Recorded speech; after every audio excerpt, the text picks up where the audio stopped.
agree. That's what science is about. It's not supposed to be about, we all have a group think that this is the established way it is. It's about challenging ideas and about thinking, well, you've got this idea, prove it. And then, okay, you've done this experiment. I'm going to replicate it, see if it actually comes out the way you said it did. That's the way research is supposed to work.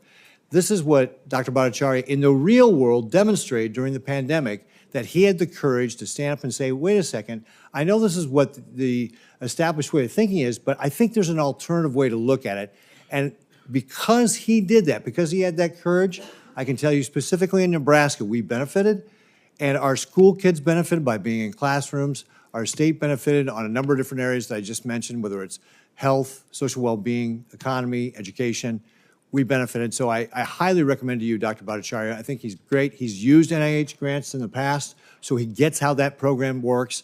He'll be a great person to be able to make sure that we've got the right way that we're distributing those grants with transparency, accountability, and accomplishing what we want to accomplish, which is that basic research, which is why we have the health system we do in this country today. So with that, Mr. Chairman, thank you. Thank you, Senator Ricketts. Thanks, Jay. Dr. Bhattacharya, you are, if you'd like to give an opening statement, please. Sure. Thank you, Senator. Chairman Cassidy, Ranking Member Sanders, members of the Senate Health Committee, I'm honored to speak with you today and deeply humbled by President Trump's nomination. I'm delighted to have with me my wife, Kathy, my son Matthew, and my brother, Deep.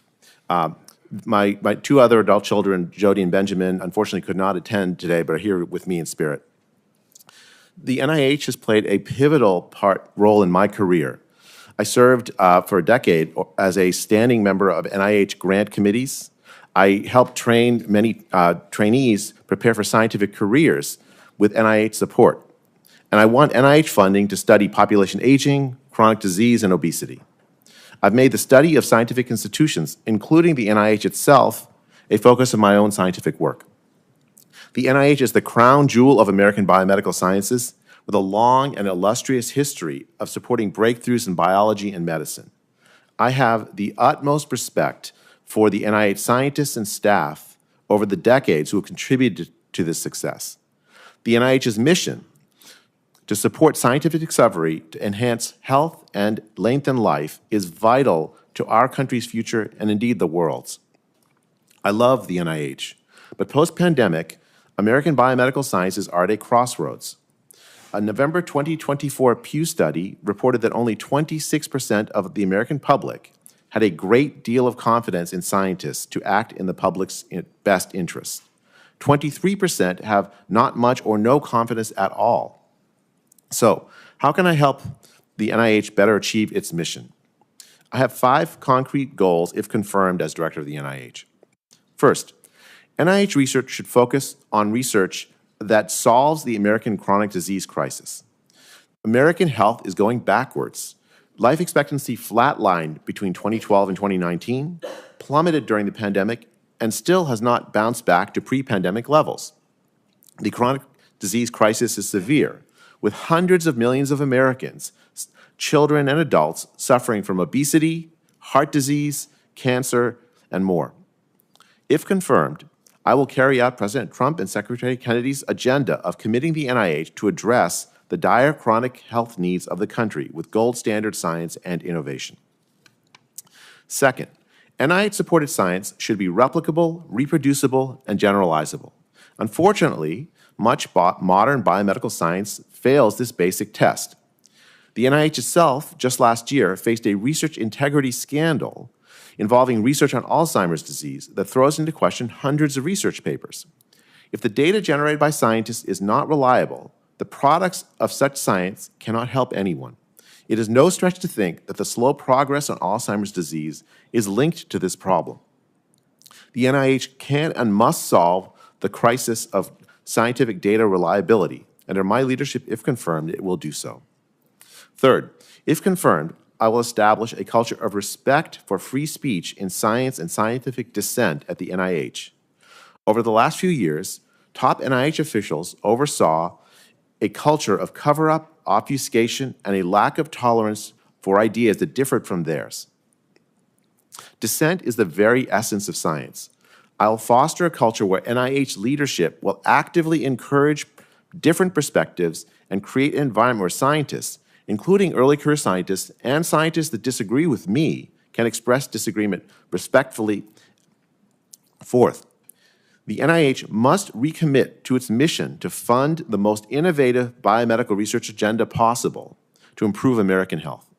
My plan is to ensure that the NIH invests in cutting-edge research in every field to make big advances rather than just small incremental progress over years. Fifth, the NIH must embrace and vigorously regulate risky research that has the possibility of causing a pandemic, must regulate risky research that has the possibility of causing a pandemic. It should embrace transparency in all its operations. While the vast majority of biomedical research poses no risk of harm to research subjects or the public, the NIH must ensure that it never supports work that might cause harm. If confirmed, I will work with Congress and the administration to guarantee that happens. While I believe there are real problems to be addressed, I want to finish by reiterating my great respect for the work and mission of the NIH. If confirmed, I'll carry out President Trump's agenda of making the public science institutions of this country worthy of trust and serve to make America healthy again. Thank you. Thank you, sir. I'll start with questionings. One thing that's been a real topic has been the issue of measles vaccines and autism. And we can see that the false article in Lancet decades ago has led to a lot of people not getting their child vaccinated. There's now a child who died from a vaccine-preventable disease in Texas. Let me repeat that, a child who died from a vaccine-preventable disease in Texas. The Secretary has put out an editorial, which is, if you just read it, the kind of understanding of it is that you should get vaccinated. I've been told that you have said that we need to invest NIH resources at looking at the link, a possible link between measles vaccine and autism. I've not heard that directly, it's hearsay. Any comment on that? Senator, it's a tragedy that a child would die from a vaccine-preventable disease. I fully support children being vaccinated for diseases like measles that can be prevented with the vaccination efforts. As far as research on autism and vaccines, I don't generally believe that there is a link, and based on my reading of the literature. But what I have seen is that there's tremendous distrust in medicine and science coming out of the pandemic. And we do have, as you know, Senator, a sharp rise in autism rates in this country. And I don't know, and I don't think any scientist really knows the cause of it. So I would support an agenda of a broad agenda, broad scientific agenda based on data to get an answer to that. But this has been fairly well, in fact, it's been exhaustively studied. And there's limited resources. And if we keep plowing over ground that has been plowed over, knowing you can never prove a negative, and since we don't know the cause, we'll still have a problem. We've got a responsibility with limited resources. How do we address those things that we don't know the cause for, or that can ameliorate those things that are related to this crisis of chronic disease? My state, by the way, is terribly affected by chronic disease, so I'm totally with you on that. But what I want to make sure is there's an appropriate use. So again, just going back to, do you have an idea or an agenda that would once more, by golly, once more, prove that measles vaccine is not associated with autism, neither the schedule, the vaccine, or anything else associated with it? Because my concern is the more we pretend like this is an issue, the more we will have children dying from vaccine-preventable diseases. Senator, I guess I've turned it around and say don't want to disprove a negative. That's impossible, really. But I want to address the rise in autism that we have seen. I accept that. I think that's laudable. Yeah. We need to do that. Yeah, that's a positive. But I'm asking the specific question: will we once more have to go back over this particular issue, because that has been exhaustively studied?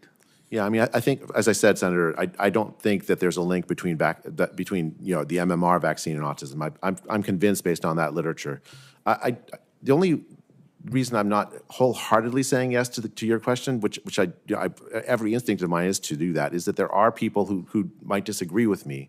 I want to make sure. But that's life. Yeah. I mean, there's people who disagree that the world is round. That's true. And I say that not to minimize these concerns, But people still think Elvis is alive. And so if you just say someone disagrees with me, so therefore I'm going to put precious limited taxpayer dollars to this and not to addressing issues of obesity, heart disease, cancer, we've lost, there's an opportunity cost there. You're the economist. What am I doing talking about opportunity cost? So I'm pressing you on this because I think that kind of is a framework.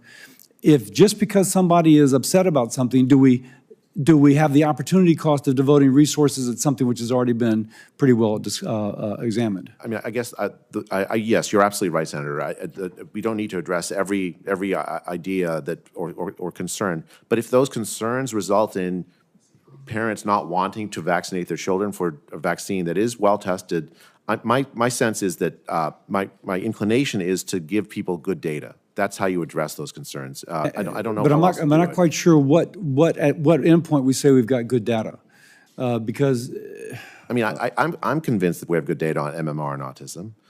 But if other people don't agree with me and then they don't vaccinate their children, if I'm confirmed as NIH director, the one lever I'll have is to give them good data. That's really the lever I'd have. But that good data already exists. You're a scientist and you accept that. It seems more an endorsement with an appropriate allocation of current dollars would be a better way to spend precious, limited federal dollars. I mean, I think the most important childhood health problems have to do with childhood diabetes, childhood obesity. I think accept that we should be studying that. That's where that's the vast majority of the effort should go. Prevention of childhood infectious diseases also, I think, is important. I mean, all of those are, I think you and I agree, would be the main priorities. That's the priorities I'll have if I'm NIH director. Thank you. Senator Sanders. Thank you, Mr. Chairman. Dr. Bhattacharya, as I mentioned a moment ago, in some cases we pay 10 times more for prescription drugs, the same drug that people in other countries pay. Something like 1 out of 4 Americans can't afford the prescriptions that their doctors write when they get sick. Why do we pay the highest prices in the world by far for prescription drugs, and what will you do if you are confirmed as NIH director? I don't have a full answer to that question, but I agree with your concern and the fact that we do pay the highest prices in the world for prescription drugs. If I'm NIH director, if I'm confirmed as NIH director, I think there's a very specific thing that we haven't done, but we should do. The NIH should fund research on off-patent, off-label use of off-patent drugs, inexpensive drugs. I'll give you an example from the pandemic, Senator. There was a tremendous achievement, I think. There was a study done in the United Kingdom of a cheap steroid called dexamethasone, very early in the pandemic. If used I don't mean to, I apologize, but I don't have a lot of time. And I hear what you're saying, and I'm not in disagreement with that. Question is, historically, the NIH has, as we all know, spent billions of dollars in developing important drugs. And yet, despite that taxpayer expenditure, we end up paying far more than other countries. Should a company that benefits from the taxpayer dollar research, basic research at the NIH, be able to charge any price that they want? Or should we attach to those contracts a reasonable pricing clause that says, hey, if we help develop this drug and it's effective, you're going to have to charge a reasonable price for it? Senator, that's an issue where I think previous NIH directors have said it's very difficult for an NIH director alone to take action. I think that's something that Congress and the administration would have to work together. Not quite true. I think what we're learning from the president is a lot can be done through executive orders. And I would disagree with you. I think that's something that the NIH can do. Would you be open to that idea? I mean, Senator, I guess I would focus on the future. Imagine the NIH focuses on support for relatively inexpensive. Okay, I'm hearing a no. Right? Okay, let me ask you this question. We talked about life expectancy, very important issue. Why is it that working class people in America live 7 years shorter lives than the rich? Senator, it's the chronic disease crisis in large part. But why does somebody who is working class end up with more chronic disease than somebody who's wealthy?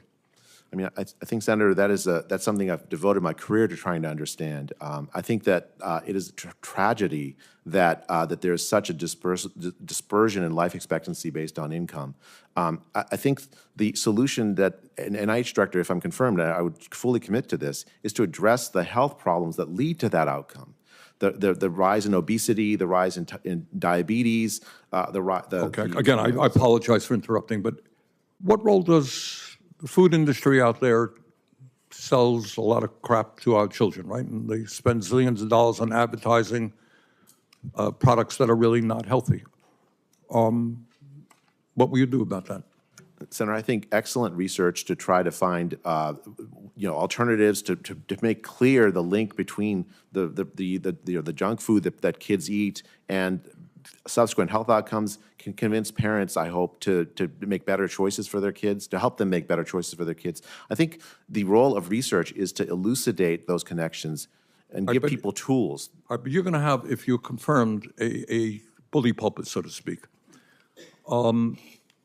Would you support what a number of countries around the world are doing in saying to the food industry they cannot do TV advertising for unhealthy foods?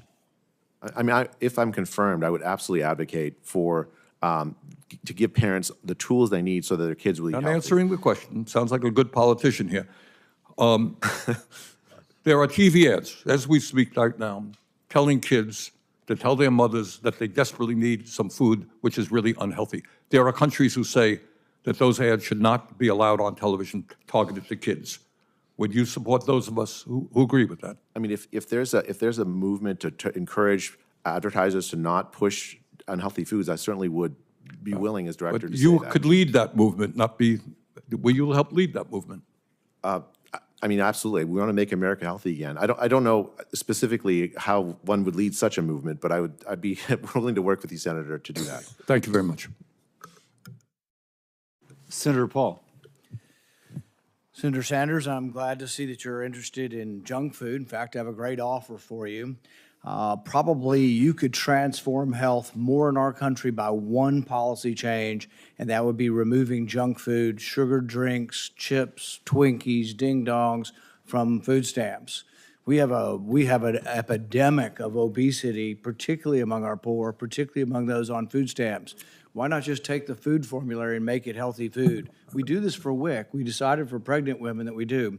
But I've had a bill out there for quite some time. I have no one from the other side of the aisle, so I'm glad to hear of your concern for junk food and hope I can get you to consider that.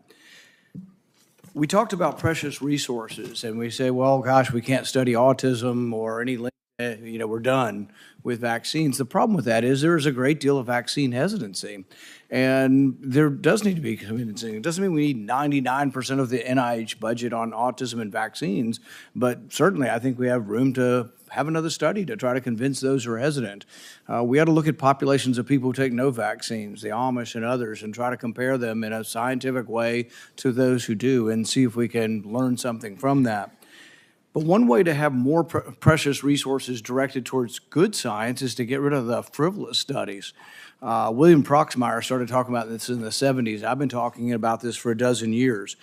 This is from the NIH, 2.1 million studying whether or not when you're at the Luby's cafeteria and somebody in front of you sneezes on the food, are you more or less likely to take the food? I mean, that kind of stuff's ridiculous. You could have real science if you weren't doing that. But that's been going on for decades. One of the first things that Proxmire mentioned was a study on what makes people happy. That would be great for Cosmopolitan magazine. I really highly suggest it, but it's a stupid idea for taxpayer money for a study. But that was 30 years ago. One of the ones he hated the worst was what makes people more aggressive, gin or tequila? So they fed half the codfish gin and the other half the codfish tequila, and we all know it's got to be tequila, right? I mean, geez, come on, we don't need to study that. But the thing is, there's lots of frivolous stuff out there, and it gives good science a bad name. I vote for almost no spending up here because it's almost all inflated, but I have voted for money for the NIH. But they've got to do a better job, and one of the things I hope is that you will direct it towards diabetes, heart disease, cancer, Alzheimer's, these big diseases. But I don't think it's just good people. We got to change the way the grants are such that somebody on the grant committee maybe should be from the major 5 diseases, should be on every behavioral study to make sure we're not wasting it on, whether lonely rats use more cocaine than, well-liked rats use. I mean, that was from last year. So what do you think about trying to look at the way we do grants to try to, I don't know, populate the people on the grants? You said you were on a grant committee to try to populate the grant committees where there's attention being paid maybe to the big 5 diseases, and we don't get lost down a rat hole, so to speak. Do you have any thoughts on that? Senator, I think that the resources the NIH, the taxpayers give to the NIH are precious. And if confirmed, I absolutely commit to changing the grant committee makeup so that they focus on the most important questions that impact American health. I mean, there needs to be a mix of basic science work, and I'm not a basic scientist myself, but I can understand how some somewhat abstract basic science work can have fun advances. But at the same time, the research should really be focused on making America healthy. That's the mission of the NIH. You mentioned, and you got cut off a little bit on steroids, but this was a pretty amazing thing during COVID. So steroids are virtually pennies. They've been around forever. They found a 36% reduction in COVID deaths from people entering the ICU. They're either going on the ventilator or almost on the ventilator. There was like a huge death rate among these people. And they found something for pennies that was a cure. And yet, when Dr. Fauci came to this committee in March of 2020, I asked him about using high-dose steroids the way they do for necrotizing fasciitis and other infections, and he said, oh, they don't work, we've tried it. And he was adamant that the steroids didn't work, and it turned out to be the best cure and the cheapest, and yet the knowledge didn't get out there because there was a bias. Do you think that we can change that kind of bias and hear open debate, and that it'll make a difference with disease? Absolutely, Senator Paul. That was such a signal success of the pandemic, the study. But the shame is that it was a group in the UK that ran that study, not a group in the NIH. That's something the NIH ought to have run with billions of dollars for infectious disease. It's something that is changeable just with prioritization alone. I think we can align the incentives of the NIH so that it looks for those kinds of opportunities, because there's many of them out there. Senator Murray. Thank you, Dr. Bhattacharya, for being here. I really appreciate it. I don't think it's an exaggeration to say that right now President Trump and Elon Musk are really putting a lot of life-saving research at risk. We've had grant freezes, pauses on advisory meetings, pauses on clinical trials, mass firings being carried out by the so-called DOGE, and it is really threatening our ability to treat childhood cancer, to mitigate the effects of Alzheimer's disease and other forms of dementia, and to better understand and treat women's health issues. Do you support the recent researcher firings and grant freezes that have been implemented by Trump and DOGE? Senator, I was not involved in those decisions. If I'm confirmed as NIH director, I fully commit to making sure that all the scientists at the NIH and the scientists that the NIH supports have the resources they need to meet the mission of the NIH, which is to do research to make America healthy. So do you support further cuts at NIH funding or staff? Senator, I don't support. I don't have any intention to cut anyone at the NIH. If I'm confirmed as director, Know about all the grant freezes and the pauses on all the advisory committee meetings, all the pauses that are now in effect on clinical trials that are happening there right now? So, Senator, I've read the press accounts of it. It's hard to know outside. I've not interacted with people in the agency. If you're confirmed day one, what will you do about that? Senator, I'm going to assess it as day one. I'm going to understand what resources the whole NIH needs, and make sure that the scientists that are working at the NIH have the resources to do the life-saving work that they do, and that the scientists that are supported by the NIH also have that.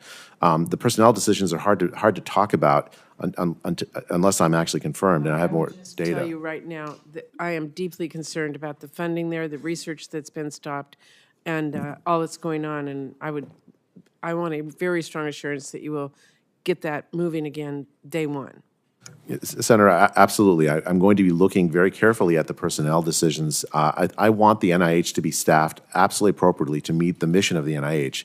I'm happy to work with you and other members of Congress to make sure that happens. Okay, well, just a few weeks ago, the Trump administration announced an illegal plan to cap indirect cost rates at 15%.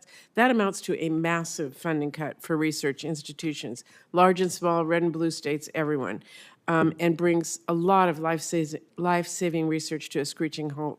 Sick kids wouldn't get the treatment, clinical trials shut down. I want to ask you, do you know what the indirect cost rate was for Stanford, your own institution, last year? I think it's on the order of 55%. That's correct. So if the 15% cap was implemented, Stanford would lose approximately $160 million per year. So what do you say today to your colleagues at Stanford, researchers in my home state of Washington, scientists across the country? But what do you say to the folks at Stanford that you know about this? Senator, I've been a researcher at Stanford. I've earned NIH grants from the NIH while I've been a professor at Stanford. The money that comes to me, the direct costs as researchers, I understand exactly where that money goes.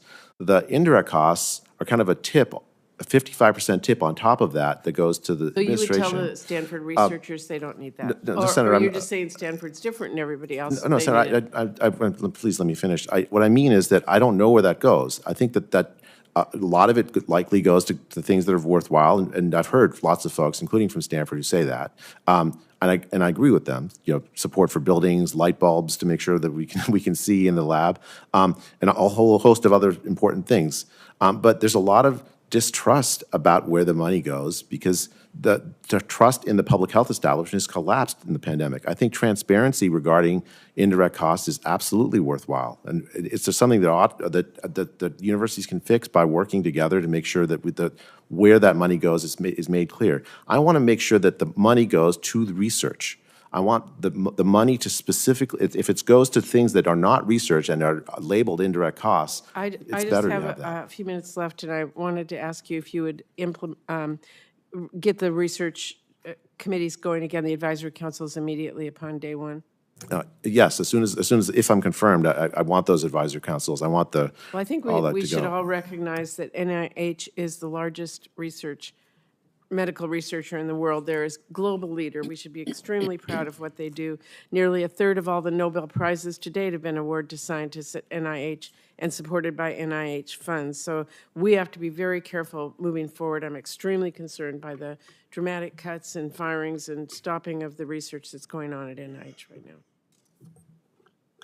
Senator Collins. Thank you, Mr. Chairman. Dr. Welcome. I very much enjoyed our wide-ranging discussion in my office. I'm going to follow up on Senator Murray's question about indirect costs. As I indicated to you, I am strongly opposed to the administration's ill-conceived and completely arbitrary proposal to impose a 15% cap on indirect costs for NIH grants. Research labs and universities across the state of Maine have contacted me to describe the devastating impact that this cap would have on life-saving and life-enhancing biomedical research, on ongoing clinical trials, and on Maine's research-related jobs. In 2023, NIH supported 1,470 jobs in this field in the state of Maine alone. I think it's important that we all acknowledge that a one-size-fits-all approach makes absolutely no sense. And that is why NIH negotiates with the individual grant recipient what the indirect cost cap should be. And it's legitimate to say that we should take another look at that. Are we doing the right amount for Stanford versus Jackson Laboratories or the University of Maine? Those are legitimate questions. But to impose this arbitrary cap makes no sense at all. Furthermore, and I really want to stress this is against the law. Since 2017, we have had language in the labor HHS appropriations bill that specifically prohibits the indirect cost formula from being changed. And yet that is what has been done without congressional intent or agreement or consent. And the language has been carried every single year, including in the continuing resolution that we're now operating under. So I'm not surprised that a judge has stayed the order. So if confirmed, will you work immediately to rectify and reverse course on having a one-size-fits-all 15% cap on indirect costs? Senator, if confirmed, I absolutely commit to following the law, to addressing this issue very directly. I think that this is one of these issues, to me, it's an indicator of distrust that some have of universities and of the scientific process. And so I want to make sure that we address those concerns as well. But I absolutely commit to following the law, and I'll consult with agency counsel immediately and work with you, Senator, as we spoke of in our meeting, to make sure that your concerns are addressed as well. Thank you. You testified that NIH should focus on research involving chronic diseases, and I agree that we should do a lot more in this area. Half of all American families report having Alzheimer's disease in their family, and their suffering from this progressive and ultimately fatal disease is tragic. But the impact is not just humanitarian, it also has a huge financial impact on our nation. And that cost burden is expected to reach $1 trillion by 2050. For more than 12 years, Congress has supported a national strategic plan to look at ways for research to come up with the means of prevention, effective treatments, and ultimately a cure. I co-authored the original NAPA Act, as we call it, in 2011, and last year, with my colleague Senator Warner, led the reauthorization of the national plan through 2035. If you're confirmed, will you continue to support the National Strategic Plan targeting Alzheimer's? Absolutely, Senator. For me, it's not just a theoretical issue, although I have studied it in my research work. I believe very fundamentally that there are very promising potential ways to prevent Alzheimer's that have not received support, including from some colleagues of mine at Stanford University, because they haven't aligned with a single dominant narrative about what causes Alzheimer's. I want to expand the set of things that we look at as a possible cause for Alzheimer's so that we can make advances. We should have had, I think, much more advances for the investments we've made to date. And I want to make sure that all the hypotheses that are out there get addressed, because it's a vitally important problem, as you say, not just humanitarian, not just for health, but also for the fiscal health of our country. Thank you. I'll submit the rest of my questions for the record. Senator Baldwin. Thank you. So I want to begin by discussing the Trump administration's actions to halt thousands of NIH grants and billions of dollars in NIH research funding. So canceled study sections and, importantly, advisory council meetings mean that NIH cannot award grants to fund critical medical research. Additionally, the administration attempted to illegally cap indirect costs. You've already gotten several questions about that.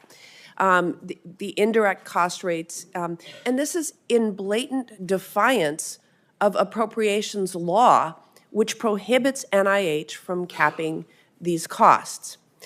I'm the ranking member of the Labor HHS Appropriations Subcommittee, and I've been raising the alarm about this for weeks now. On Monday, I revealed that the Trump administration has halted $65 million in funding for Alzheimer's disease, stopping 14 Alzheimer's disease research centers from finding ways to treat and prevent this devastating disease. If NIH does not reverse course on these really disastrous decisions, the centers will run out of funding at the end of April. So, Dr. Bhattacharya, do you agree with President Trump that NIH should stop funding for research on cancer and Alzheimer's disease? Senator, I don't believe President Trump has that as a priority. Of course, I was not. Actions are accomplishing that right now. Senator, if confirmed, I will follow the law, as I said to Senator Collins, on the indirect cost recovery, and my commitment is to make sure that every single researcher at the NIH, every single researcher supported by NIH money has the resources they need to do their life-saving research. We're going to talk more about those researchers who've been fired, but right now, this administration has halted funding for 14 Alzheimer's disease research centers. Do you agree with that decision? Senator, I don't have access to that information from outside. If confirmed, I absolutely will look into it to make sure I know that you're not consulting with people at NIH pending your confirmation proceedings here, but you're not unaware that this is happening, and you should have a position on this. I mean, you've accepted President Trump's nomination, and you're watching these actions taking place in an organization that you may someday lead. Do you agree with the stripping away of funding this for cancer and Alzheimer's disease?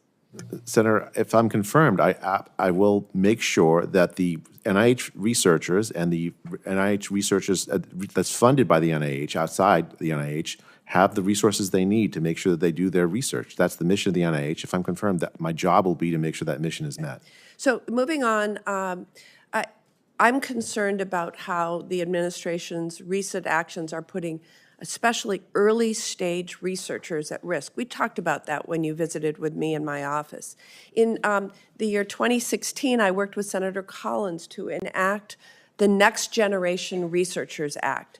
And since then, NIH has increased funding for early stage investigators. But now these researchers are precisely the ones being targeted by the Trump administration and Elon Musk in his unelected, unaccountable capacity. So due to the NIH funding freeze, university admissions for graduate students have slowed or even stopped. Postdoctoral fellows can't find jobs to launch their research careers. President Trump and Elon Musk have fired nearly 1,200 NIH employees so far, including hundreds of scientists conducting life-saving research. They put the rest of them on notice that more reductions in force are coming, and new restrictions from Trump and Musk could push out about 3,000 of the most promising early career researchers by refusing to renew their positions. This is the institute that you may be running.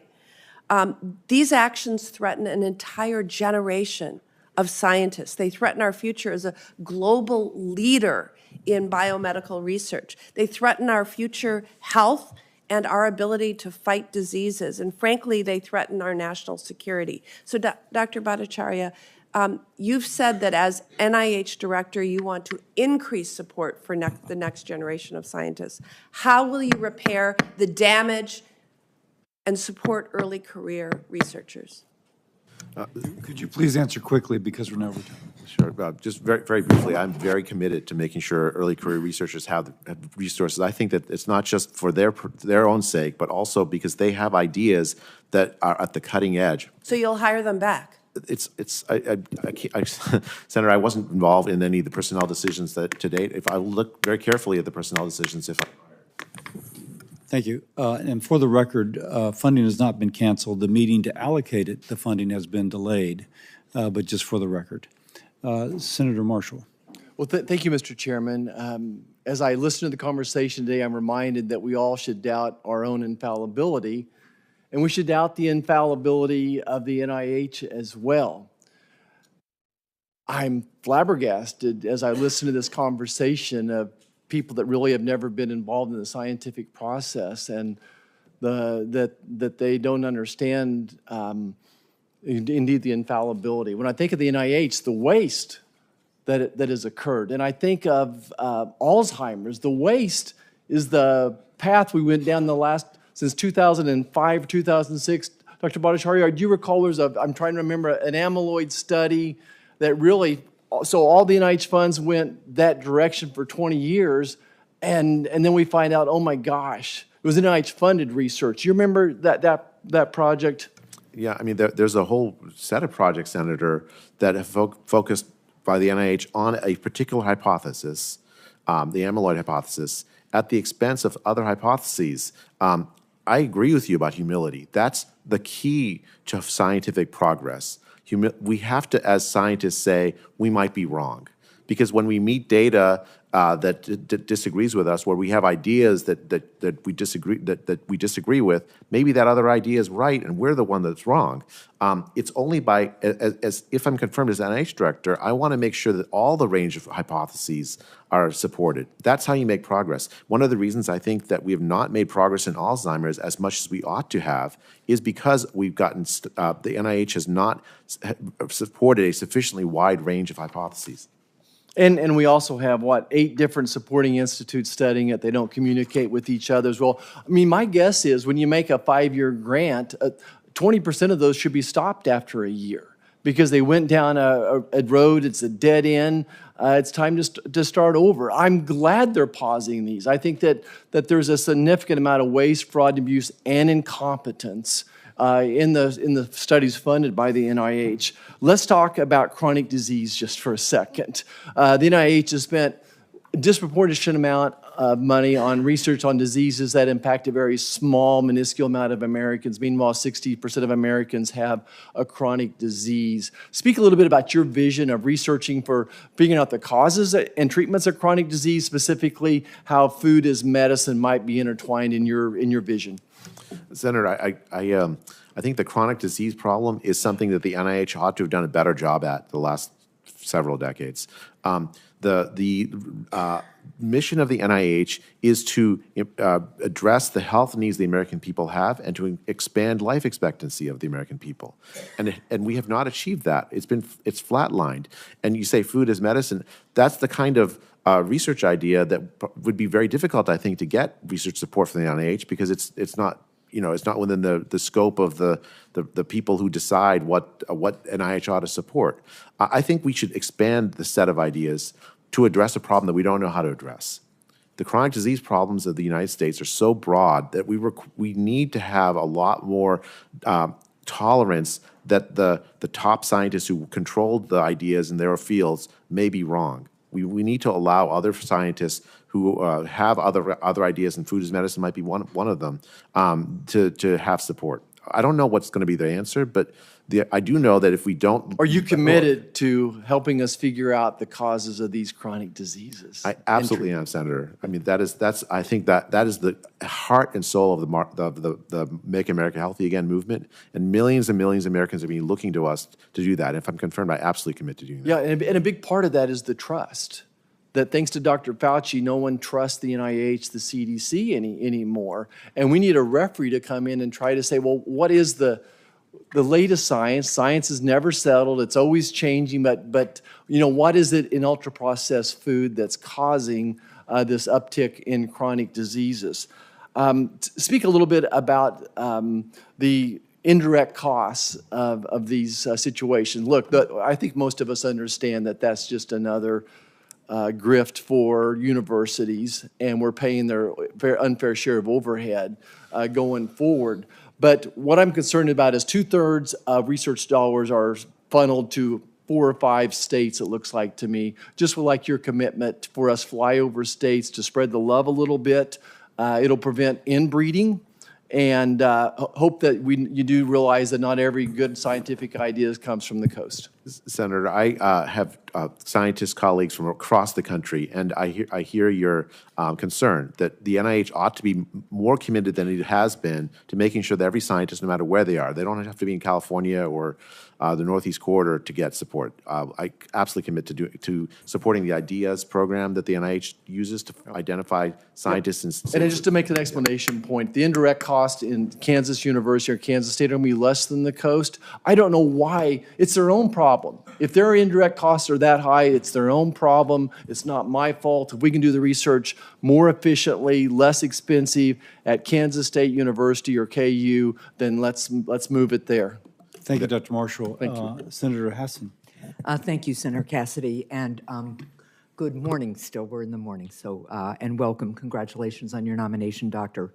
I'm going to start out with a question I start all these hearings now with, which is, if directed by the President to take action that would break the law, would you follow the law or would you follow the President's directive? Senator, I don't believe the President will ever ask me to break the law. Well, that strains credulity, given especially the last few weeks, and it's a disappointing answer.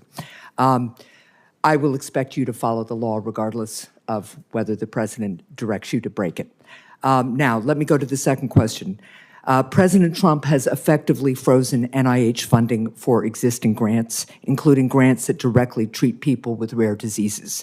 My office has heard from Christine in Brentwood, New Hampshire, who is receiving treatment for colon cancer through an NIH-funded clinical trial, but now no longer knows the fate of her care because these freezes have delayed doctors who might be needing to hire new research assistants in the trial. This colon cancer trial may not have the research staff that they need to continue treating patients. If confirmed, will you commit to reversing the across-the-board funding freezes at NIH that have delayed life-saving clinical trials?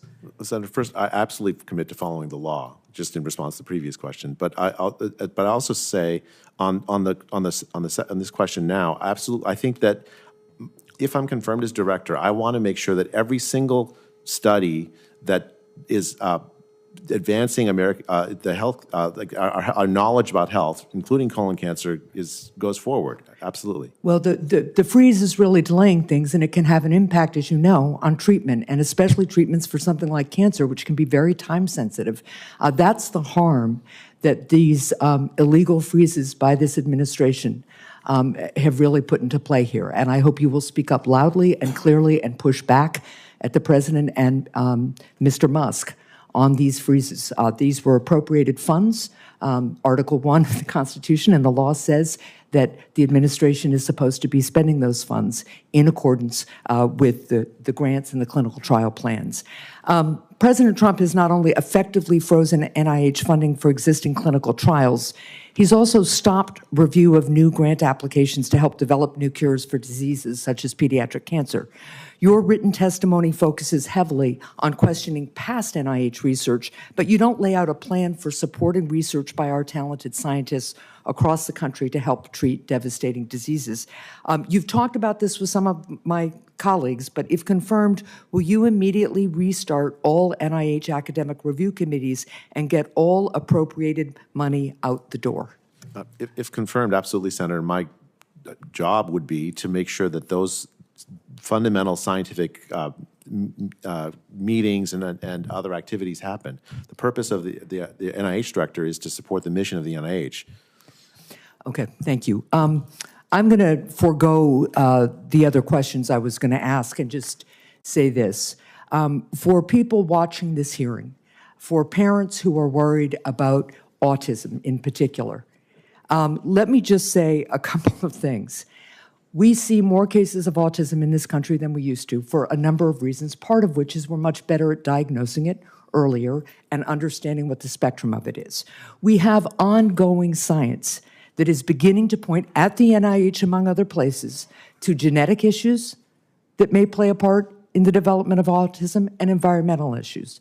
The now retracted study that suggested wrongly and fraudulently that autism might have a relationship to the MMR vaccine has been refuted by 7 studies, every continent, that involved hundreds of thousands of children. So for parents out there who may think that vaccines have something to do with autism, there is no scientific evidence that it does. And it disappoints me greatly that neither you nor the Secretary now of Health and Human Services are willing to say that declaratively and strongly, because what you do when you hesitate, what the Secretary does quite cynically in my view, when he hesitates about this, is you churn and sow doubt and worry at a time when we should be focused on actually finding the cure, the cause and the cure of autism. And similarly, when we talk about the causes of chronic disease in our kids, there is plenty of evidence, you've talked about it, working class folks in America have worse health than richer people. And yet you are about to join an administration that is dedicated to giving more tax cuts to billionaires and taking away things from families, money and services from families that could help them live healthier, better lives and have children less subjected to things like hunger and housing insecurity, which contribute to chronic illness. So I hope you will think about that. I am over my time, and I think Senator Tuberville is next. Thank you. Thank you, Doctor, for being here. It's always good to run into somebody that's name's harder to say than mine and mispronounced more. You got a hard job in front of you, but I share the ideas and desire that the President has to root out waste and the fraud that we have in this country. Because if we don't, we're not going to have a country left. It's going to be gone. And he's doing the right thing. You're going to have a tough job. You're going to have to put your team together and do the same thing. We have got to make sure we use American taxpayers' money the right way. So kind of give me your plan of how you're going to do this to when you come into office and are confirmed, how are you going to put your team together? Senator, first I should say I have a background as an economist, in addition to being a doctor. Senator, I should say I have a background as an economist as well as being a doctor. And to me, that background, what it leads me to do is understand that every dollar wasted on a frivolous study is a dollar not spent. Every dollar wasted on administrative costs that are not needed is a dollar not spent on research. The team I'm going to put together is going to be hyper-focused to make sure that the portfolio of grants that the NIH funds is devoted to the chronic disease problems of this country. It's going to be devoted to making sure we have not just incremental progress, but research projects that have the capacity to make huge advances in treatment for cancer, for diabetes, for obesity. That's how I'm going to decide what the team is. And the NIH is actually, I'm blessed in some ways because it already has so many excellent scientists there to advise me on the areas I don't know about. And I want to tap that resource. I want to make sure I talk to every single person who's already a leader at the NIH to understand where those opportunities are. Yeah, well, thank you. You know, for the past 4 years, I've been on this committee, and we've obviously gone through COVID, devastating to not just our country, but the world. Transparency and trust is going to have to be earned again from a lot of people. Most people across this country don't know what the hell NIH stands for, okay? But now they do because of COVID. You said that science has to be reliable. Exactly. But people also have to trust. You know, we're finding out now we have biolabs in Ukraine where a war's going on, and we're funding them. I mean, and so you've got to be on top of that, and you've got to, the American people have to trust you that you will say, listen, we're going to keep an eye on, you know, the biolabs in North Carolina or wherever we have them, because it scares me to death of what's going on. What's your plan there of getting trust back in this country? Senator, first of all, I want to make sure that, and I want to work with the Congress to make sure that there's appropriate regulation of any risky research. The NIH to have, I don't think should be doing any research that has the potential to cause a pandemic, and I want to work with Congress to make sure that happens. As far as trust, I think the key thing is we have to be utterly open. If I'm confirmed, I'll be the head of an organization that's a scientific organization. As a citizen, I would often look for FOIA responses from the NIH, Freedom of Information Act requests, and they'd be fully redacted during the pandemic. You can't have trust unless you are transparent. And if I'm confirmed as NIH director, I fully commit to making sure that the American people can see all of the activities of the NIH openly with limited sort of obfuscation, which is characterized, I think, unfortunately, the NIH's way that they interacted with the American people. And I think that starts with being very visual on television, telling people, the truth. Don't hide anything, because we've been hiding things for years, and that doesn't work. We found that out. Chairman Cassidy and I led a letter to the NIH under the last administration asking questions about a grant that the NIH funded focused on children transitioning genders. The study followed all these children. 2 of them committed suicide. Devastating. So how can we ensure the NIH doesn't grant funds to things like this? Well, first of all, I think if you have a negative result and it's politically inconvenient to you, you have an obligation as a scientist to report it, right? So the NIH funds a study that shows that the gender transition doesn't reduce suicide rate among adolescents.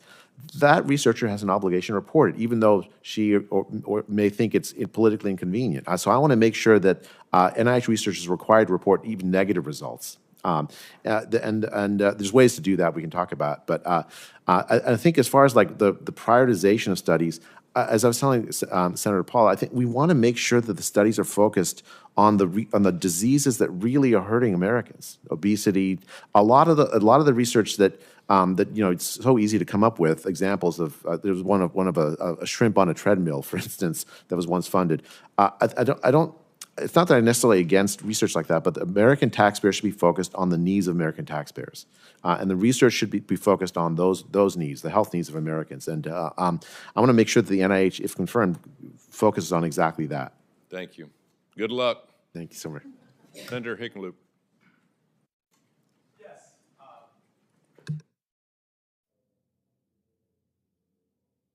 I hit it and it turned itself off. Thank you for being here and for all your service. As we've already heard today, and you're already well aware of, this cap on the indirect fees for all NIH grants has been traumatic to the system. It's now on a pause. Clearly, the solution is some sort of more transparent, well thought out, fair system by which research in the center of the country, the South, the North, East, the West, is all in a level playing field.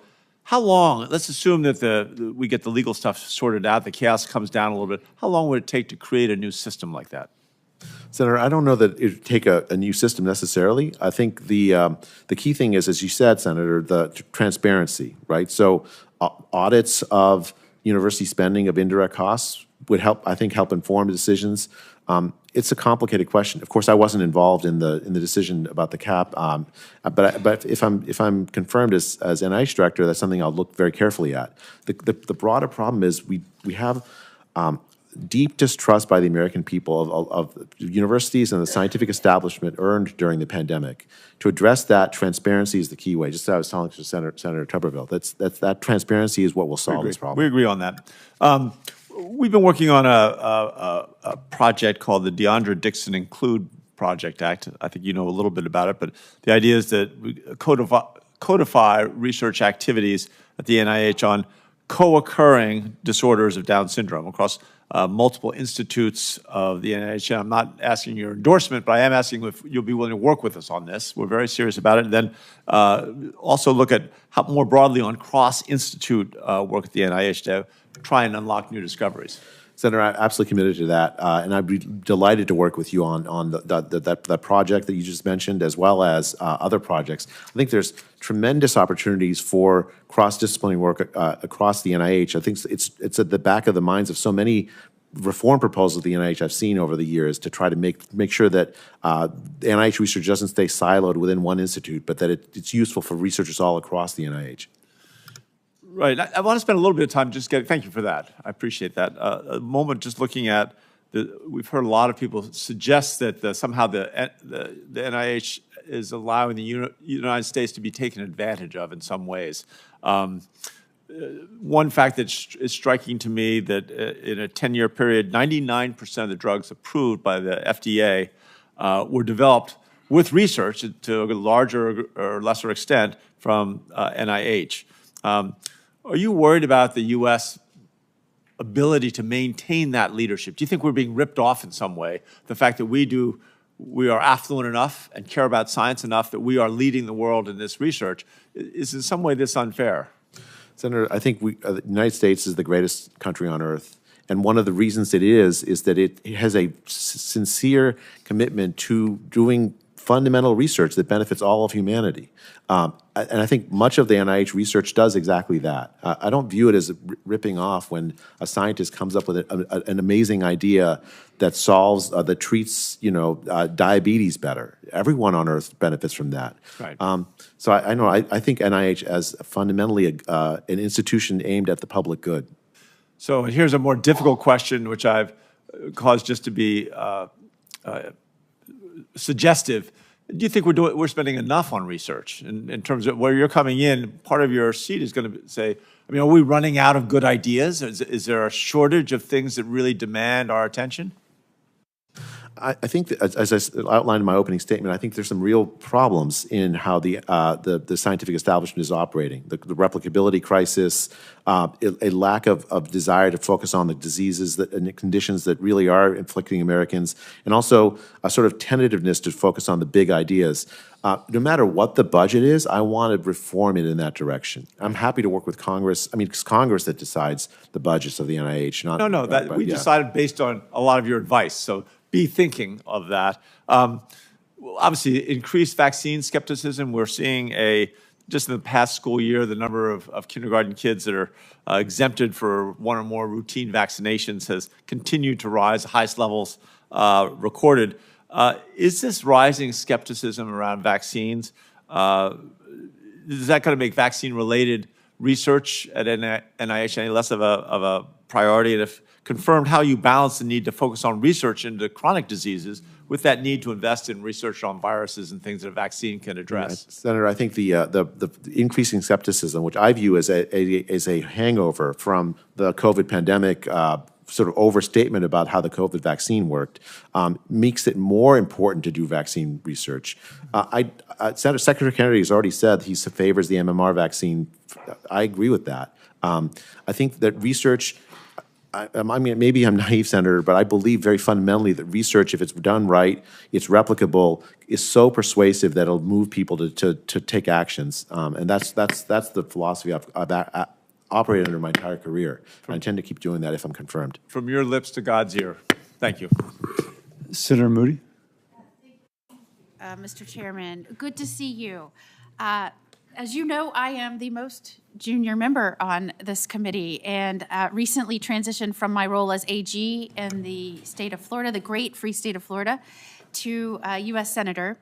And one of the things I have enjoyed the most is these confirmation hearings, because so much of what I've worked on in my prior roles, whether that was a judge or a federal prosecutor or the attorney general, have translated in my ability to be able to truly, in a meaningful way, talk to the nominees about their vision for these agencies or roles that they're taking over, and how they might bring a different perspective or leadership or ideas to bear. And I particularly enjoyed that in our discussion. I'm honored that I was the last meeting you had before your confirmation hearing today.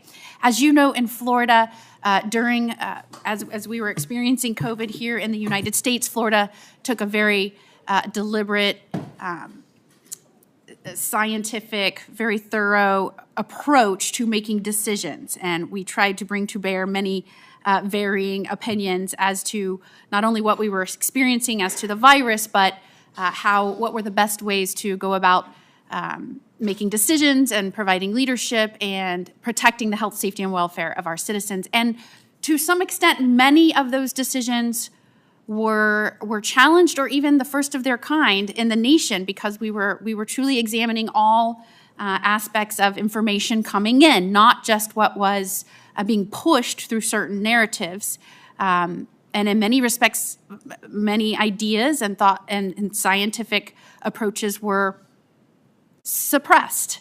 And I want to talk to you a little bit about that, because I know you have been such an advocate of how we led in Florida, the things we did. As you remember, when I was AG, we opened our schools right back up right away. We were sued by a teachers union.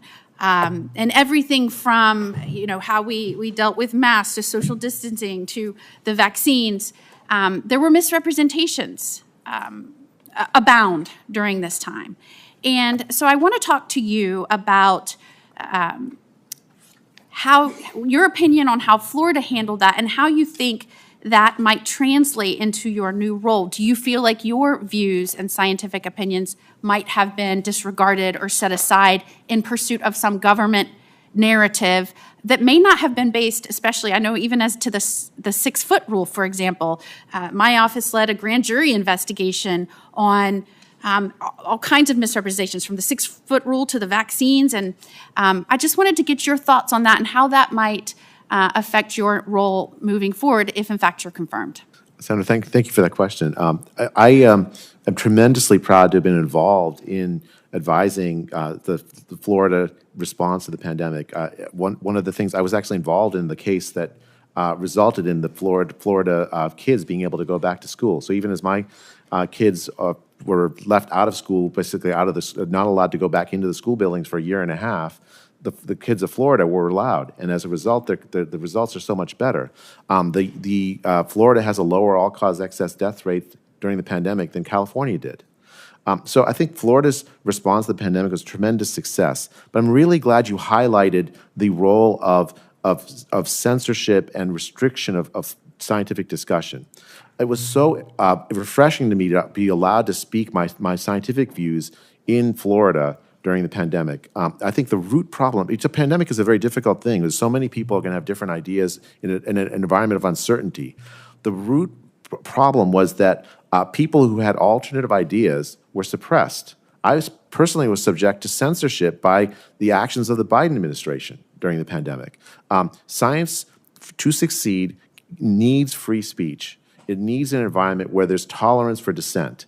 And the reason I think why Florida did so well was that it provided an outlet for that dissent, so that the government of Florida, the state of Florida, could adopt the best ideas for its. It's not that no mistakes were ever made. You can't say that of any state in a pandemic. But in order to do well, you have to allow people to speak with each other openly, even when the ideas are controversial. And so much of what we discussed and what you want to bring to bear, I believe, is taking publications or studies and having those replicated and making replication of studies be a priority for NIH, because so often you have people publishing and there's not that. Can you elaborate? Sure, Senator. There's a crisis of replication. So many studies are not replicable. You do a study and then someone else tries to do the study and people won't cooperate and give the data to you.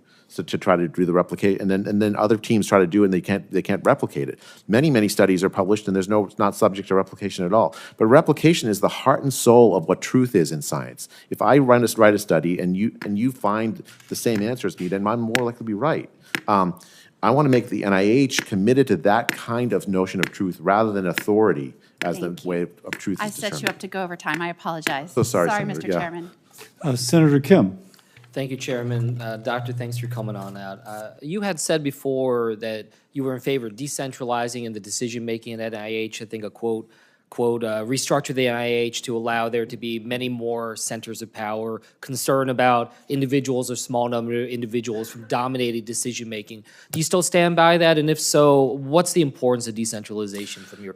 Senator, I think I do stand by that, Senator. The key thing to me about decentralization is a diversity of ideas to address uncertainties. And when we have problems that we don't have the answer to, we have to allow there to be many people with different ideas to test them. Having a diversity of ideas, we talked already with some of the other senators about making sure scientists from smaller states get access to NIH support. That's one way to do it. Having younger scientists, or early career scientists. But you're with also different saying ideas just decentralization in terms of who's making the actual decision, not where the resources are going. Is that correct? Well, I mean, if I'm confirmed as NIH director, the job will be to decide how to set processes to making those allocations. I want to make sure those processes allow early career investigators to have support. I want to make sure that it allows scientists from non-traditional universities, not just the Stanfords and Harvards, to have support. I want to make sure that the people with different points of view about scientific hypotheses, not just not just amyloid hypothesis, but other hypotheses have some capacity for So support. in terms of the decision-making process that we'll try to, diversify that, I guess my question to you, if you're pushing for a decentralized decision-making process for the grants, does that mean that you would oppose the HHS secretary or the Trump White House from telling you to make decisions about where to spend money or funding grant decisions? Senator, I agree with the goal to make America healthy, meaning address the chronic disease crisis. That's a decision about allocation to different disease areas. The scientific ideas inside those What if disease the areas. HHS secretary said, I want you to fund this specific grant at this university? There's a process, Senator, for deciding who gets grants, the specific grants, right? There's a But scientific is that review one of the panel. processes? Is that something that you feel like is a valid way in which decisions can be made at the NIH? Senator, I don't believe that either secretary or the president would ever ask me to do that. Well, I They guess respect the it, reason yeah. why I asked this is, you talked a lot about chronic diseases. I think all of us can agree we need to make chronic diseases. My question to you is, do you think that our work on researching chronic disease needs to come at the expense of research for infectious disease? Senator, I think that the allocation of funds to the different disease areas, first, Congress has a tremendous important role in deciding that, and I'll work with Congress for sure to make that happen. But also, But you think that we could probably do both, right? Both chronic disease research and infectious disease research? Yes, Senator. Okay. Well, the reason I mentioned this, and I asked these questions about the Secretary's ability to direct NIH, is that he had a quote that has just really stuck with me to alarm me. He said, quote, "I'm going to say to NIH scientists, God bless you all. Thank you for public service. We're going to give infectious disease a break for about 8 years." Now, does that sound like a good idea? Senator, I've had many conversations with Secretary Kennedy, and he is supportive of excellent infectious disease research. The idea that You believe he no longer stands by that quote? Senator, I don't know where the provenance of that quote. Maybe it's on Twitter or something. But people say things on Twitter. But as far as But he said it at a conference. yeah, I don't know about it. But my interactions with Secretary Kennedy, he's sincerely committed to making sure that every health need of this country is met. Including infectious diseases. In terms of a few other things, are there any vaccines out there that you are concerned about in terms of safety? Senator, I was concerned about the COVID vaccines for young men with causing myocarditis in 2021. And do you have a view on long COVID? Senator, I think it's a problem that affects millions of Americans that we need answers. Is this something worth NIH funding? Yes. You had a quote before that I was concerned about. You said, quote, "There are more pressing health needs for the $1.1 billion that the NIH will spend on long COVID." Is that something you still stand by, that quote? Senator, I think that the funds that have been spent to date on long COVID have not provided answers to the millions of patients. I think that they deserve answers. We need to do a better job with the funds we spend at the NIH so that it actually produces better diagnostics, better cures, better prevention. On transparency, just real quick, you talked about the importance of transparency. Are you familiar with something called the Richardson waiver? No, Senator. Okay, well, I ask if you're confirmed that you look into this. The Secretary just reversed this, and it is something that closes some transparency and public comment periods. Thank you. Thank you, Senator Kim. Senator Banks. Thank you, Mr. Chairman. Doctor, congratulations again on your nomination. As I've said before, your nomination is one of the most exciting picks of the entire Trump administration. You showed incredible courage in speaking the truth about COVID-19 when much of the rest of the world stayed silent about it. And free-thinking people everywhere have not forgotten that, what you stood for then.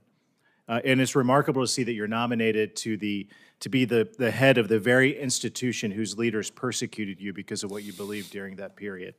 I want to start by asking you about COVID. Lockdowns caused irreparable harm to our nation, and they are still harming us 5 years later. What is NIH's proper role in a pandemic, and how did Director Francis Collins overstep that role during his time? Senator, the proper role of scientists in a pandemic is to answer basic questions that policymakers have about what the right policy should be. Our role isn't to make decisions to say you shouldn't be saying goodbye to your your grandfather as he's dying in a hospital. It shouldn't be to say you can't have a funeral because it's too dangerous. The scientists should say, here's what the risks are. And then you decide what the risk, whether you take it. The role of the scientist shouldn't be to say you can't send your kids to school for 2 years. That you can't you should close hospitals so that they can't treat heart attack patients. That you should not the role of scientists should be to address those problems by giving good data, and then let people make the science should be an engine for freedom.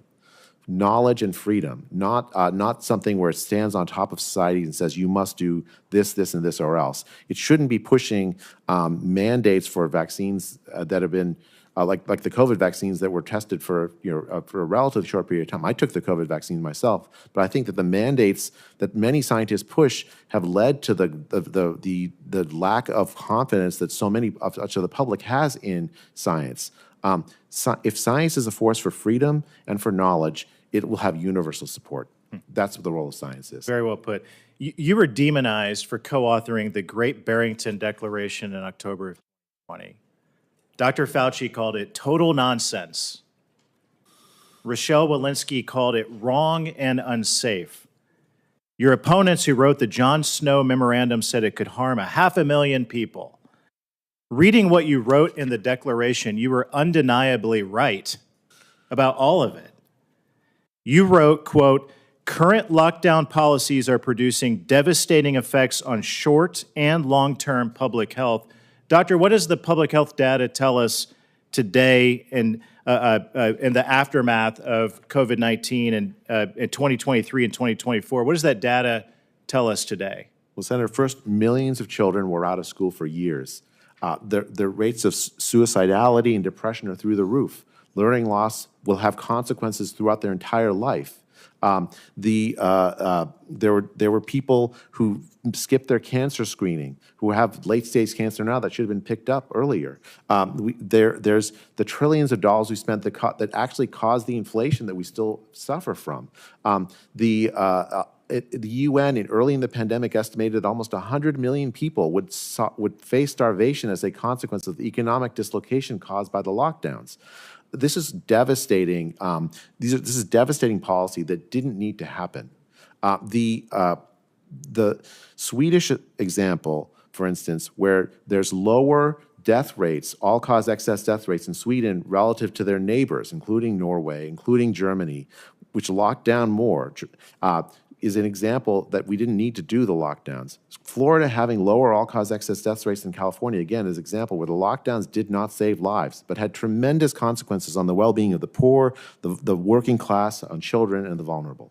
Yeah, I want to read a little bit more. You said in the Declaration that, quote, keeping students out of school is a grave injustice. Now today we see student achievement and grades well below the pre-pandemic levels. You also wrote that, quote, young, low-risk adults should work normally rather than from home. Restaurants and other businesses should be open. Arts, music, sports, and other cultural activities should resume, end quote. Now we see many communities and cities are unsafe today and have been dramatically changed because of the lockdowns during COVID. In a nutshell, Doctor, what would you have done? What would you do differently now than what these obviously ill-advised leaders at NIH and otherwise and other places do? How would you have done it differently in a nutshell? Well, I still would have opposed the lockdowns, but if I'm confirmed as an NIH director, the kind of thing I would have done is I would have allowed there to be scientific debate and discussion. There's tremendous uncertainty what to do during pandemic. Thank you. I yield back. We need debate. Thank you. Senator Blunt Rochester. I'm promoted. Thank you, Chairman Cassidy, and thank you, Dr. Bhattacharya, for meeting with me ahead of time, as well as your testimony today. I want to echo some of the concerns that my colleagues shared about the risk to the entire NIH research enterprise. One, the concern about the reported 1,200 individuals who were fired, including scientists, hundreds of scientists. We talked about the concern for being able to recruit even and retain this kind of talent.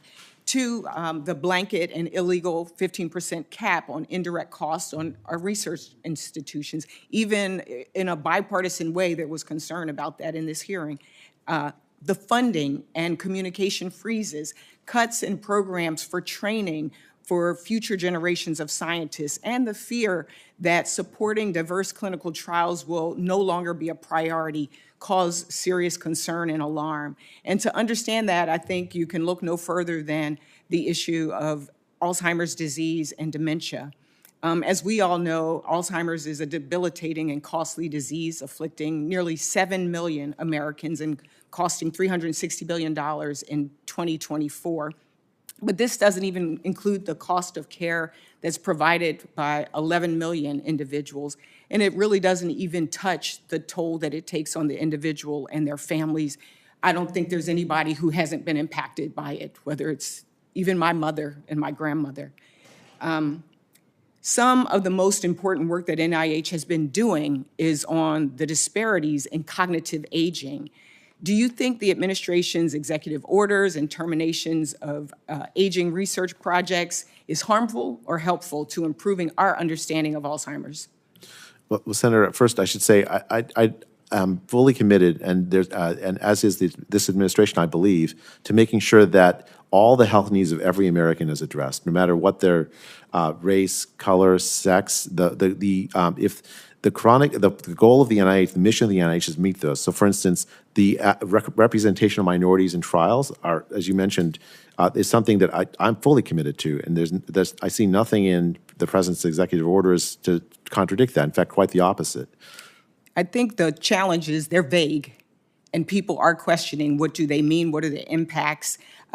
Even the fact that these programs that have been canceled or delayed include the Maximizing Access to Research Careers Program, training grants to support pre- and postdoctoral scholars, the NIH Intramural Program, the 2025 NIH Summer Internship Program, the Advancing Diversity in Aging Research Program, and then the firing of 10% of the staff at the Centers for Alzheimer's and Related Dementias.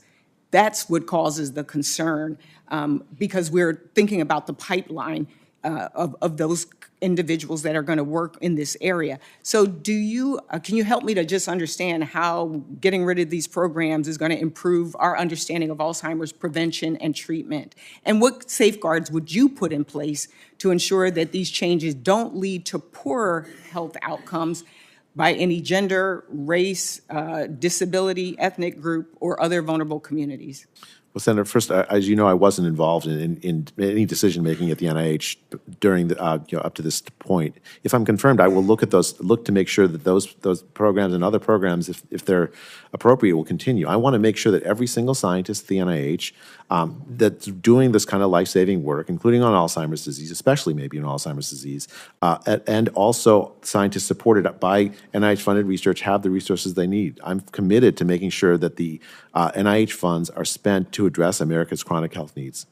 The reality is that we know that individuals with Down syndrome have a staggering 90% chance of acquiring Alzheimer's in their lifetime. Black and Hispanic individuals are more likely to develop Alzheimer's. In a lifetime, women are twice as likely as men. And so I have some questions that I will potentially have to submit for the record, but will you commit to ensuring that researchers specifically studying health disparities and working to increase clinical trial diversity will not be targeted or penalized based on their work? Senator, I commit to making sure that researchers that are addressing the health needs of minority populations and basically every American will have the support they need. A lot of folks are using code words and selecting out, whether it's in a grant, they're doing targeting, sweeps, word searches. Will you also commit that you will not do that as well? Senator, I guess I'm not sure what you mean by targeting code words, but I'll say that I believe very strong. I committed my life to addressing the health needs of vulnerable people, including minority populations. I'm absolutely committed to that. That NIH continues to do research to address those health needs. My time is expired, Mr. Chairman. Thank you, and we want to make sure that we work with you. I would look forward to that, Senator. That these executive orders don't have the adverse impact that we are already seeing. Thank you. I yield back. Thank you, Senator Rochester. Senator Hawley. Thank you, Mr. Chairman. Dr. Bhattacharya, congratulations on your nomination. Thank you for being here. I enjoyed getting to visit with you the other day. Let me just start with the subject that you and I visited about, and that I also asked your soon-to-be boss, Robert Kennedy Jr., about when he was sitting right where you are, and that's the use of abortive fetal tissue in NIH-funded research. I asked now Secretary Kennedy directly if he would reinstate President Trump's policy that prohibits abortive fetal tissue research in NIH-funded grants. He said that he would. Let me just ask you the same to make sure we're all on the same page here. Do you support that policy? Will you prohibit the use of abortive fetal tissue in NIH research, NIH-funded research? Senator, I'll absolutely follow the lead of Secretary Kennedy and President Trump on this. Just very quickly, may say why it's so important that we have alternatives. Because during the pandemic, I would often be on Catholic radio, and people would ask me whether the mRNA vaccines were made or developed with fetal stem cell lines. And I had to say yes, and they had a lot of the folks who were calling in had ethical objections. In public health, we need to make sure the products of the science are ethically acceptable to everybody.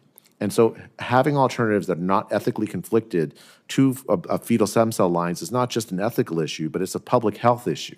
We need to make sure that everyone is willing to take the kinds of progress that we make, and so I'm absolutely committed to that. Very good. Thank you very much. And I think it's a tremendous point that it is not only an issue of moral principle, although it is an extremely important issue of moral principle in the first instance, but it is also a public health issue. We think about millions and millions of Americans who are understandably very concerned about the components, if you will, of many of these palliatives and vaccines, and we want them to be able to access this on the same basis as others. So thank you for making that point. Let me ask you about something else that your soon-to-be boss, Secretary Kennedy, has said recently, that he has talked about his concerns that NIH is working to advance, in some instances, big pharma's bottom line rather than the health needs and health interests of the American people. And he recently wrote in the Wall Street Journal that he wants to propose stopping NIH funding going from researchers who have conflicts of interest, who have a financial benefit with a big pharma company. Can you comment on that? Do you support that effort? And can you comment on the importance of making sure that what we're doing with our NIH funding is prioritizing the health of Americans, not the profit of any particular corporation? Senator, I think that transparency in conflicts of interest is fundamental to trust in science, and I absolutely committed to making sure that transparency is at the center of the work supported by the NIH.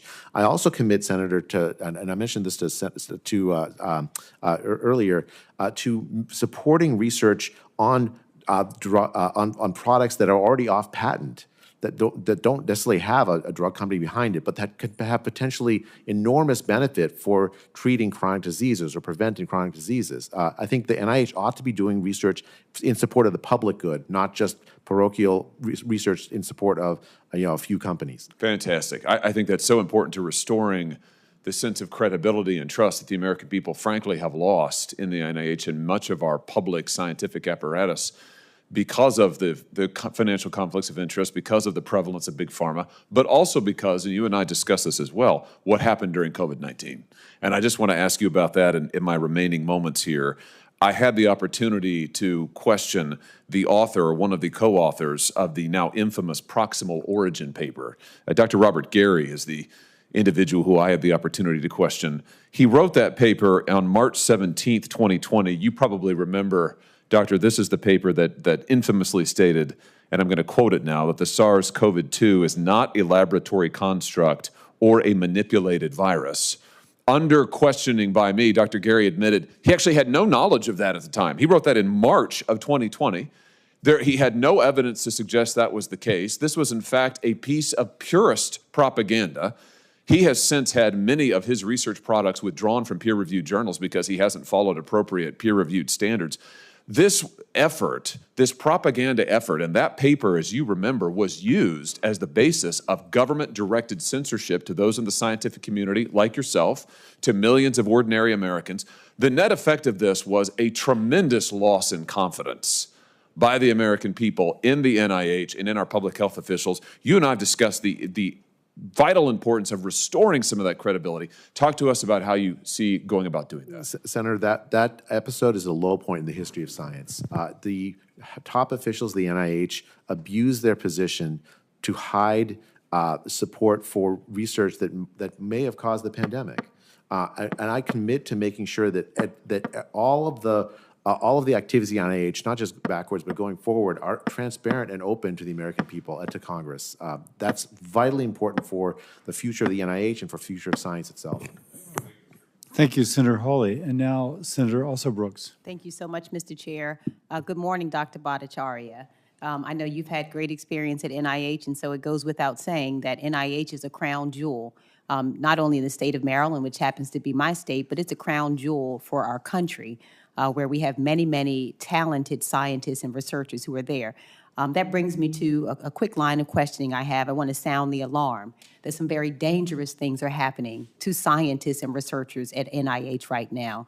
And I want to ask you whether you believe that it is appropriate, and you mentioned a moment ago about a concept around knowledge and freedom for scientists, and whether you believe it is appropriate under any circumstance to retaliate against scientists or medical researchers based on the research they have done.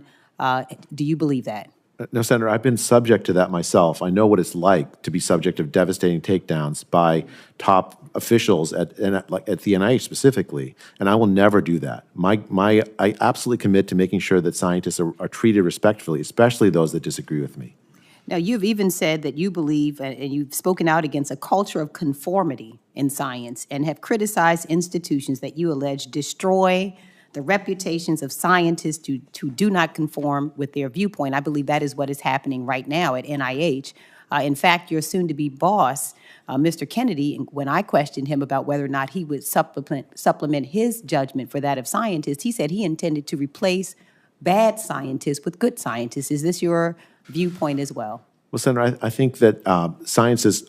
I don't know exactly what the nature of that conversation, but I think that the way that you decide what is good and bad science is by conversation, by data, by replication. I'm absolutely committed to making sure that those processes are in place at the NIH. Okay, and you agree that we should never retaliate or even fire a scientist because of his or her peer-reviewed work that they publish. Senator, I think retaliation and conflict that characterize the kind of discussions that we had among scientists, that comes from the top of the scientific institutions, and I commit to making sure. In fact, it's one of the 5 points I emphasized in my opening statement, that we have allow a culture of dissent and respectful conversation about scientific matters rooted in data at the NIH. Okay, I just want to ask you about one other area of concern. It is no secret that this administration feels absolutely triggered by any mention of equality, any mention of inclusion, and the president himself, in his own words last night, essentially said America intends to erase any reference whatsoever to race or gender. Having said that, I'd like to refer to a study that you co-authored called Persistent Racial Disparities in Survival Following Heart Transplantation, and to ask you whether or not, because I understand there are some watch lists that have been created, whether you believe that on the basis of this study, should that work be placed on a DEI watch list because it references racial disparities? Senator, I'm not aware of any watch lists. I don't intend to implement any watch lists. I will say this, that the health needs of the minority populations in this country are a vital priority for me. In fact, the health needs of every single American are a vital priority for me. I want to make sure that the research that the NIH does addresses those health needs. And I don't see anything in the President's orders that contradict that. In fact, quite the contrary. What I've heard from the Secretary and from the President is let's make America healthy, meaning all Americans. Yeah, I know. I don't want to be naive, though. He did mention that he is absolutely triggered by anything that mentions equality or inclusion or any reference to race or gender. And so the center that you co-direct, the Center for Advancing Socio-Demographic and Economic Study of Alzheimer's Disease and Related Dementias, mentions that your mission is to diversify the set of researchers who are working in the field. And I want to know whether or not, based on that, and that it also mentions mentoring diverse scholars, which I think is a reference to race and to gender and to people with different backgrounds. And so whether you believe that this project, which received, by the way, $872 million in taxpayer dollars, $800 million in taxpayer No, dollars. not that much, but That's right, yeah. it was less than that, but yeah. Well, was this a radical and wasteful use of government spending on the basis of it doing this? Senator, I'm proud of that project. PI work. Senator, first, I'm proud of that project. It's addressing Alzheimer's disease. I'd say further that the idea that diverse scientists, I think what that means is scientists with diverse ideas about scientific topics. I think fundamentally what matters is, does a scientist have an idea that advances the scientific field they're in? Do they have an idea that ends up addressing the health needs of Americans? That's the key thing. And to me, that diverse set of ideas, allowing there to be a diverse set of ideas, people who disagree with each other, is fundamental to advance in science. I think free speech, and I think we... That includes racial disparities. That's the work you've done, right? Well, racial disparities are important to identify, but the more important is to address the health needs of every American, no matter whether they're minorities or not. Thank you so much. I yield. Thank you. Thank you, Dr. Alison Brooks. Very good sneaking that last comment in. You know what I'm saying? After the buzzer. Senator Husted. Thank you, Chairman Cassidy, Dr. Bhattacharya. Thank you for being here. Although, as someone who grew up watching professional basketball in the 70s and 80s, calling you Dr. J is a fun thing, too. It's a real thrill for me whenever I hear that.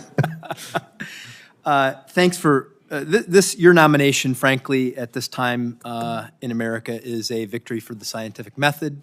I know that you have been courageous in offering divergent views and backing them up and encouraging people to think differently about how we solve complex problems. That's what science is supposed to be about, so thank you for being a champion of that during difficult circumstances. I want to just talk briefly about something we talked about, is that we heard a lot of talk about inflation in America, but in this century, the number one inflationary cost that affects Americans, American business, quality of life, has been healthcare inflation.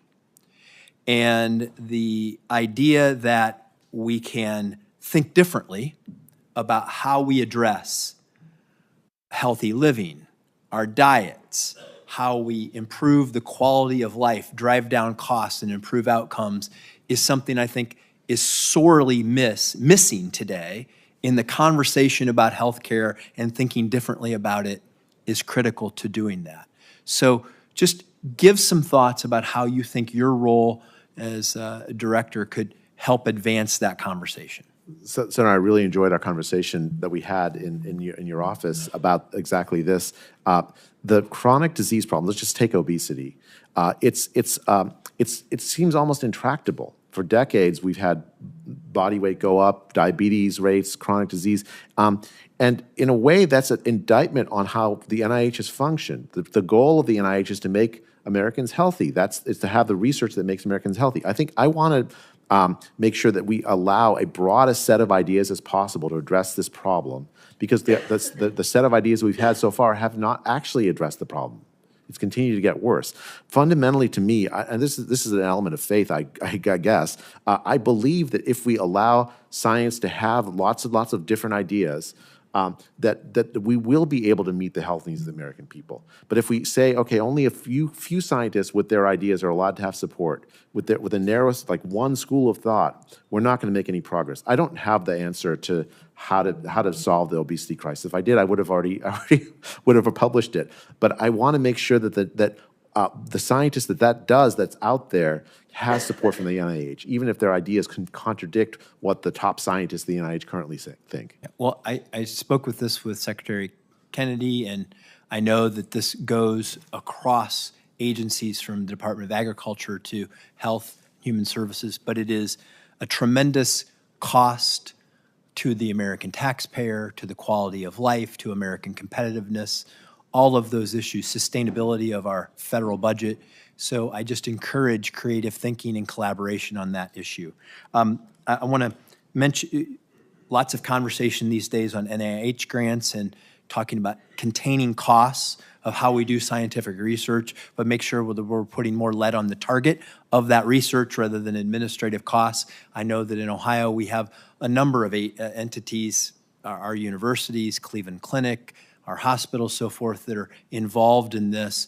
I really believe that there are many institutions who are willing to work with you in sharpening their pencils, getting better, forcing change in how these grants are used, distributed, and focused on the research that needs to be done. And just give some thoughts, if you would, about how we can advance those conversations on this topic. Well, Senator, I think the universities that are partners of the NIH, not opponents. I do think that there's a lot of distrust now coming out of the pandemic of the scientific enterprise and of universities also. The way to address the distrust is transparency, and I'm absolutely committed to working with you and with others to make sure that we can restore that trust by establishing transparency.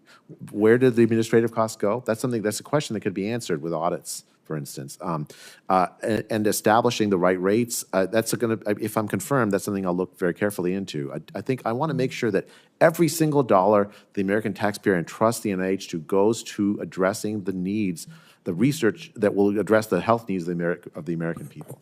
Great. Thank you. Thank you, Mr. Chairman. Thank you, Senator Usted. Now, Senator Markey. Thank you, Mr. Chairman. Doctor, I've been hearing from researchers in Massachusetts and across the country about actions taken by Trump and Musk that are slowing down research into Alzheimer's, stroke, cancer, and our mental health crisis. One PhD researcher who is working on finding better treatments for depression to prevent suicide said hiring and funding freezes have, quote, stalled their research and will stall the development of safer therapies for depression by years. A Massachusetts doctor and mentor for biomedical researchers says that Trump's executive orders and Musk's DOGE minions are leading us to face, quote, an enormous brain drain, as there is little confidence that these institutions will be able to function normally. This doctor is thinking about leaving the country, which would mean the United States cedes ground in the fight to lead the world in biomedical innovation. A cancer researcher at the University of Massachusetts said the Trump administration's cuts to NIH will, quote, send progress in curing human disease down the drain. A professor of medicine and science working on improving care for Americans with dementia had their grant review meeting with NIH abruptly canceled without any plans to reschedule because of this administration's funding freezes. This will delay research by several months at least, and inconsistent funding will mean layoffs and disruption to services that improve care at nursing homes. And just this week, I received copies of letters sent to researchers who received funding from the NIH to study Alzheimer's disease and improving support for caregivers and to study how to improve mental health care in primary care settings. The letters terminated funding for these studies, stating, quote, the premise of the grant is incompatible with NIH priorities because the study explicitly included LGBTQ people. And without this funding, grant recipients will now be forced to stop research to address the mental health crisis and Alzheimer's disease. People who have committed their lives, doctor, to these efforts will lose their jobs. By unanimous consent, I submit these letters for the record, Mr. Chairman. Without objection. Doctor, in your testimony, you stated that you want to encourage free speech and dissent among scientists. In the spirit of free speech and dissent, will you commit here today to object to any decision made by Donald Trump, Elon Musk, or Robert F. Kennedy that would slow or stop life-saving research? Senator, I'm not involved in the decisions of the NIH up to now. If I'm confirmed, my commitment is to make sure that all the scientists at the NIH and all the scientists that receive funding from the NIH have the resources they need to do their life-saving research. Will you object if it slows or stops life-saving research? Will you Senator, object? my interactions with the, Secretary Kennedy and President Trump to date suggest that they don't want to slow research. They want to speed it up. So will you object if that becomes evident, that they're slowing the research? Senator, I have to say, I don't believe that they are ever going to ask me to do that. I think they're committed to innovation and research. Will you commit here today to reinstating funding for scientists whose funding has been terminated because their research does not align with MAGA ideology? Senator, I don't believe that ideology ought to determine whether one gets research or not. I believe very fundamentally in wide diversity of funding research. research on the mental health conditions of the LGBTQ community, that should not be a basis for canceling funding for research. Is that what you're saying? Senator, I'd have to look. If I'm confirmed, I'll absolutely will go look at the letters are submitted for the record, so I can go look. But if confirmed, I'll go look carefully into that. I want to make sure that the processes that the NIH has No, to I appreciate identify. that. On its face, of course, that is absurd, because they have mental health issues as well. So will you commit here today to do everything in your power to stand up for the American people and life-saving biomedical research in the face of the Trump attacks on scientific freedom? Senator, I think I absolutely commit to focusing and supporting the research that advances the health of the American people. I don't agree with you, Senator, that the President Trump is opposed to that. In fact, quite the opposite. He is quite in favor of making America healthy, and fundamentally, the research that we do at the NIH will be I'm a major being part told of by that. the researchers in Boston that they can't even hire their new trainees because the trainees who are brilliant aren't certain there's going to be a career because there won't be funding. So it's just the opposite. Trump is actually freezing, scaring, frightening the whole next generation of scientists who believe the funding won't be there for them. That's the problem that we're going to be confronting. Thank you, Mr. Chairman. Thank you. Just a follow-up and then a closing statement. Again, thank you for being here. You said something I'm trying to square. First, in context, we know that only about 1/5 of NIH applications are funded, and you have spoken about improving that, particularly for younger investigators, which, by the way, I think your plan, just on the face of it, looks fantastic. So thank you for thinking creatively about that. And you've also, I think, correctly said we need to be putting more money into cutting-edge research, which may fail. It's cutting edge, right? But what's the alternative? But I don't. So what I'm trying to square with that is the extra dollars for validation. With all the kind of caveats you put, you'd have to have the full cooperation of the person whose study's being validated, and you'd have to have the same circumstances and the same genetic makeup and the same this and that and that and this. So it seems like the validation push would put more pressure on both the cutting edge research priority and the young investigators finding it easier to get money. So knowing that you've thought about that, how do you think about that? Senator, I think of that validation work as central to doing good science. Like any portfolio that doesn't have that kind of validation built into it is not going to be reliable. So even if you do cutting edge research and it's not validated, you're not going to get the advances. So what is the difference between doing the validation research and kind of what you have criticized, that we sometimes do the same thing over and over again? Well, the difference is that validation research is focused on the particular results that a scientist may have. I publish a study and you check my result. You get the same result as me. Incremental science is you propose a study that is like epsilon away from what already is known, and you do that. Now, It's inherently, new. if epsilon away fails, it calls into question the original premise, correct? Right, but it's much easier to be certain that about research that's epsilon away from the frontier to work versus like big ideas in different directions that might make big advances. Any research portfolio has to have lots of different approaches to this. I think the key to me is making sure that if early career researchers with non-traditional ideas about hypotheses, for instance, like with the example of Alzheimer's we already talked about, those get support that are in the portfolio. Some of those won't fail, and some of those will succeed. And the ones that succeed can make big advances. I don't think that the validation research Validation is just a check. Is the research that I did, do you find the same thing? That tends not to get support in the scientific community. And I think that's a mistake. The scientific community ought to support that. The NIH ought to support that. That way, the entire research portfolio as a whole, it becomes more reliable because we know that it's been validated by independent teams. I don't object to the validation research. It does seem that it's going to be a tension, so I'll look forward to you resolving that.